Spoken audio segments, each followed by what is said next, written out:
This is the southern end of the Naweeba Beach on the Gulf of Aqaba.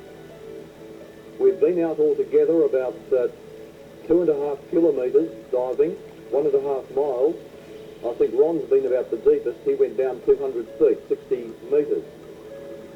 And these remains are strewn all over the seabed, where they're just getting our position.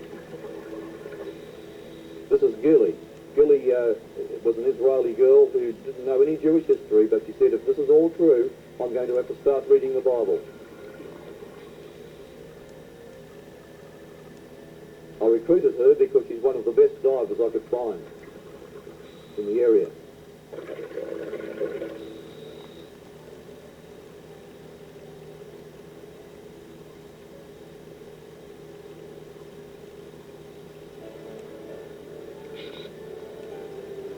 We've been marking various items to come back to, except after storms. This water is very clear. Now here's Ron going in search of a few more of the chariot parts.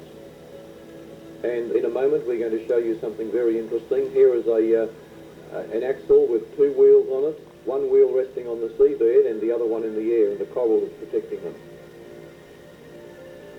Here is a 6-spoke wheel. Notice how the coral grows over the top in the shape of it. That's a beautiful fish, by the way. It's a dangerous one, however. Don't want to get near that little one. We'll show you another horse's look close up shortly, but there's one lying right on the seabed. Skeletal remains of horses and men.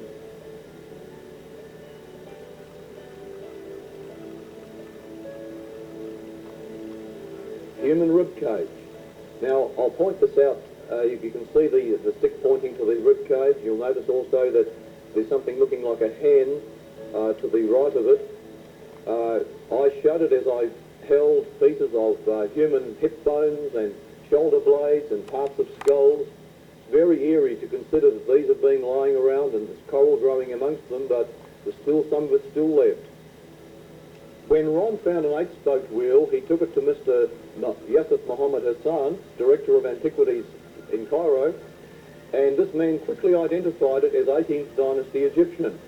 When Ron said to him, well, how can you know so quickly?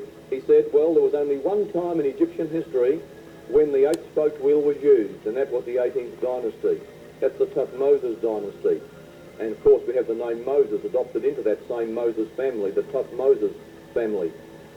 And so here we can date the Exodus to around about 1450 BC, which of course is compatible with the biblical dates for the event. There were 8-spoked wheels, 6-spoked wheels and 4-spoked wheels, most of the wheels being of iron. Now here is a golden one, and coral does not grow readily on gold. And when Ron tried to pick this up, he found it was falling apart because the inside was wood, it was just a gold veneer. So we've left it there and tagged it with an olive oil can on a rope so we can go back to it. Now the golden wheels, of course, were not used by soldiers. The soldiers had iron chariots with iron wheels. The golden wheels could only come from chariots belonging either to the king or the priest. There was no royal cartouche on the upper side of this golden wheel. We don't know about the underside, but it's possible that, more likely that this is a wheel from one of the chariots of one of the priests. The Bible says that God took off the chariot wheels, and there you are. We can now see how true was the detail put into it. You can trust his word. It says the chariot wheels came off, and there they are. We've got it documented. The chariots are without their wheels. The wheels are strewn across the seabed, not even joined onto the chariot. The chariot wheels and the wheels themselves are separate from each other. You can take the Bible literally. Friends, this is a horse's hoof. It was a normal size when we took it out of the water, but it's been shrinking ever since after being in the water so long. And by the way, what we have found on the seabed is astonishing enough.